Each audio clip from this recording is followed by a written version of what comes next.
Uh-huh.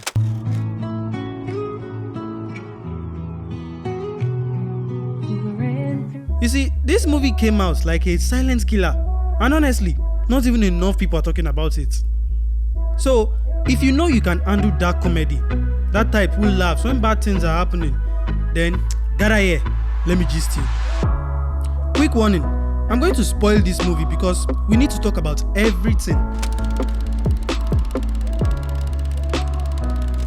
So, before we dive into this film itself, let's talk about the man behind it, Lani Aisida.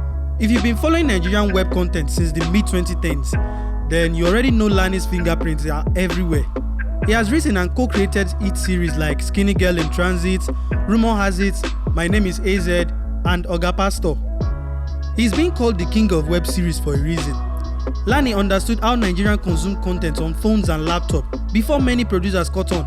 But after years of doing episodic content, this man clearly wanted more. Please, I need your protection, I need your help, and I need you to back me on this, okay? Please, I'm so sorry. Oh, God. Say Who Die is his first feature film, produced under his company, African Stories Untold. And you can feel him pushing boundaries with it, playing with editing styles, breaking the normal Nollywood formulas, and testing whether Nigerians are ready for a darker humor. No worry. No worry. Me report you. No. I want the go jail. Stop now. I know they Stop now. Carry your wahala, they go. Just leave me for jail. But beyond the experiment, this one is personal. The twin character, Omo and Odion in this story, were not just random names. They were actually names of his aunties, real-life twins in his family who have since passed away. That little detail matters because it explains some of the intimate, bittersweet choices in how these sisters are written and framed.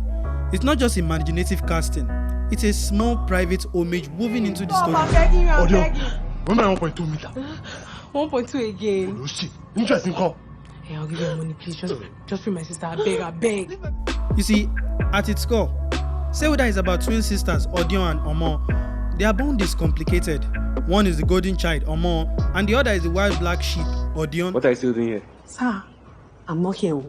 I can disappear. It's not your friends that brought me here. The film takes place over just 3 days, but in that short time, family secrets, betrayal, and lies unravel everything. Daddy, Yeah, my girl. your mechanic sent you a text. Huh? Your mechanic sent you a text. Okay.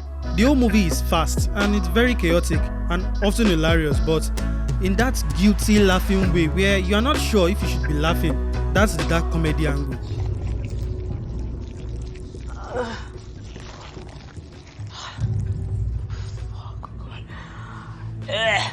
Taking pain, dysfunction, and even tragedy, twisting it into humor. The stakes build up until Lamont dies, and then Odion is left trying to piece things together while everyone started pointing fingers. Now let's talk casting, because this was really bold. You see, instead of Nollywood veterans, Lani brought in Oiza and Meyi Abu, twin sisters who are actually musicians and have done some theaters but aren't mainstream actors. And honestly, they all delivered, both of them. Odion, played by Oiza Abu, she was the tornado of the film. Very funny, chaotic, and vulnerable. You'll hate her, and then at the same time you'll love her. Easily a breakthrough star. And then we have Omo. The both of them were just sweet. And then we have Micah Folani. And if you know this guy from Far From Home, then you know you will surely deliver. And he adds charisma to each of his scenes. We also got a cameo by Tony Tetwila. Seeing him was just wow. And for anyone who grew up in the 90s Nigerian pop, seeing him was very nostalgic. And the cast of the movie alone is showing how Nollywood is blurring lines between music and film. Now let's talk about the style of the film. Very energetic and sometimes it's too much. This is where the film divides people. Now you see, Lani and director Paul Utomi didn't want a typical Nollywood static camera, long monologue vibe. Instead, they threw in jump cuts, freeze frame, fast-pacing dialogue and editing, and also abrupt tonal shifts. It was good, but at first, it felt very experimental, almost like a new film student was showing off his every technique.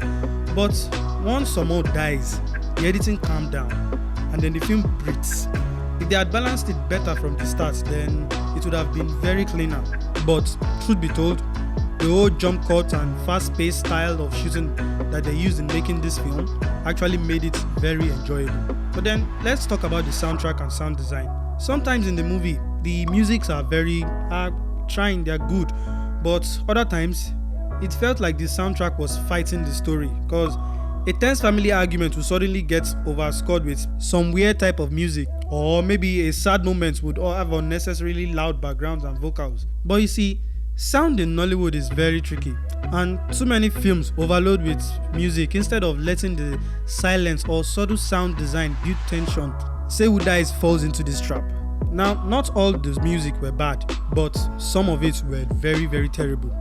Now, why is this film worth watching? You see, beyond the laughs and chaos, the film does a very important work for Nollywood. First, let's talk about family and betrayal. You see, every Nigerian can relate to the family drama. Parents' expectation, sibling being compared, and secret that nobody talks about until crisis hits. Now, what about the twin sister? Using the twins, Odion and Omon, shows how families often label siblings the good one and the bad one. But reality is more complicated. And also generational pressure. The mom character represents the older generation who cover shame instead of addressing it. The film forces us to think about the accountability. Now, in case you've seen the movie, you might feel like maybe you don't like it. And some people might feel like, why are they trying to do the Hollywood style? Well, honestly, that's very, very fine. Experimental films are supposed to divide the audience, and that is very good. But let's compare this film to the world. You see, if you like films like Knives Out or Death at a Funeral, then you see where this film is trying to go, with the dark humor in the middle of tragedy, compared to Nollywood classics like The Living in Bondage, October 1, and Sugar Rush. Say Who Die has a much more riskier tone. It's less about mass appeal, more about building a new lane for Nollywood. Now let's talk about the ending. Here is where I was impressed. You see, I expected the Nollywood usual. Instead of the dramatic police scene, shouting, or confessions. Instead, the film ends quietly. Very simple. No long speeches, no moral sermons, just a very quick and sharp ending. Very interesting, and that alone deserves praise. But one little plot hole here in this film is that Omar's cause of death was never fully established. Was it the drug or the mom? It was a little too light. And if you weren't paying close attention to the film, you'd miss it. You still know reach 1 kilo now. I think some of it busted my sister's tummy. That's probably why she died. Because me I no touch am. But you see, let's say the truth. Sewuda is very bold, chaotic, messy, but ultimately refreshing. It makes it feel like Nollywood is saying, we can take risks too. You see, the acting of the cast is all 10 over 10. Editing style, too much, but let's give it 6 over 10. And then the soundtrack, not too good. The script and the story, 10 over 10. The whole thing was very enjoyable.